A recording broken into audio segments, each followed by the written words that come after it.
Earphone, earbuds छोटे speakers का जोड़ा होते हैं जिन्हें हम अपने कानों में लगाकर म्यूजिक और फोन कॉल्स सुनते हैं।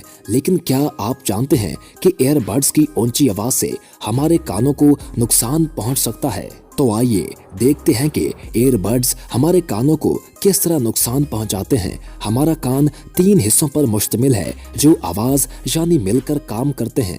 ये 3 हिस्से हैं: बैरूनी कान, दरमियानी कान और अंदरूनी कान। भरा हुआ ढांचा, इसमें बालों के छोटे छोटे खुलिये होते हैं। ये बालों के खुलिये दिमाग को सूत आवाज भेजने में मदद करते हैं। जब हमारे कान में दाखिल होते हैं तो आवाज की लहर हमारे कान के पर्दे में कपकपी पैदा करती है।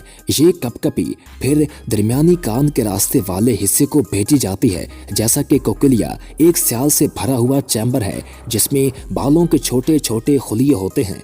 ये हिस्सा इन छोटे बालों की खुलियों और स्याल से गुजरती है। ये बालों के खुलिये इन हिस्सा को बरकी सिग्नल्स भेजने में तब्दील करते हैं जो फिर हमारे दिमाग को भेजे जाते हैं और हमें सुनने की इजाज़त देते हैं। जब हम ज़्यादा आवाज़ में मौसीकी सुनते हैं तो आवाज़ की लहर की फ्रीक्वेंसी बढ़ जाती है जिसकी वजह से बालों के खुलिये तेज़ी से हरकत करने लगते हैं। अगर हम मुसलसल तेज़ रफ्तार आवाज़ की लहरों को सुनते हैं तो हमारे कोक्लिया अंदरूनी हिस्सा में मौजूद बालों के छोटे छोटे खुलिये ख़राब होने लगते हैं जिसकी वजह से समात में कमी हो सकती है। हमारे कान 70 dBA तक आवाज़ की लहरों को महफूज तरीके से सुनते हैं। इसलिए हम ईयरबड्स का इस्तेमाल करके 60/60 के असूल का इस्तेमाल कर सकते हैं। इस असूल के मुताबिक आपको वॉल्यूम को 60% पर रखना होगा। इसके अलावा ईयरबड्स 60 से ज़्यादा ना पहने। ईयरबड्स हमारे कानों को एक और तरीके से भी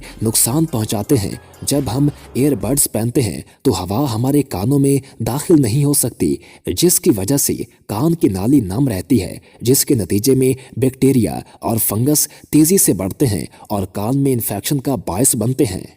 वीडियो पसंद आने की सूरत में वीडियो को लाइक कर दें और हमारे चैनल को सब्सक्राइब कर दें और साथ ही बेल के आइकन को प्रेस कर दें ताकि नई आने वाली हर वीडियो आपको मिलती रहा करे।